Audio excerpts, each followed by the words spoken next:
Freedom and democracy, please. Mr Barroso, it's very good to see you here, and a chance to hold the executive to account surely must be welcome. Now, as you know, I've not always been one of your biggest supporters, but I have to concede you've done very well.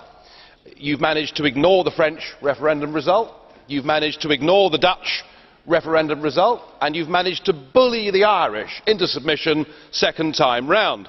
So you've almost got your treaty, and of course now it's time to pick the president, the big global figurehead of the European Union. Now, Tony Blair is the odds-on favourite with the bookmakers, and I just wonder whether you agree with me that his continued support for Britain to join the euro, that his surrender of £2 billion a year of the British rebate, and his whole approach towards Britain's membership of the European Union, his refusal to give the British a referendum, does all of this show that he has sufficient pro-European credentials to become the President? Indeed, was this the deal that I predicted back in 2005? Was this agreed all along?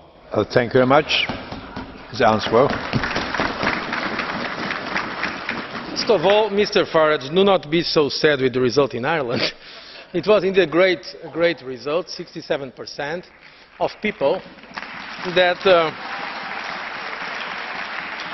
when there is a real debate with real ownership, we have shown that gives consistency over time, because I don't think it's proper to have a council that every 6 months changes completely its agenda. So I'm a very strong supporter of a strong European Council President that gives coherence and consistency to the Council, and that works, of course, hand in hand with the Commission, and it is fully committed to the European project and to the community method.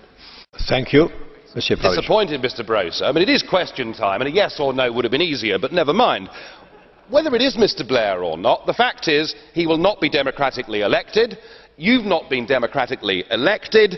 In fact, doesn't this rather sum up the whole EU? Isn't it a rather wonderful organisation for retired, clapped-out ex-premiers to have real executive power? You could have democratised the EU with this treaty. You chose not to. Does national democracy matter, or is the European Union, in your opinion, a greater good?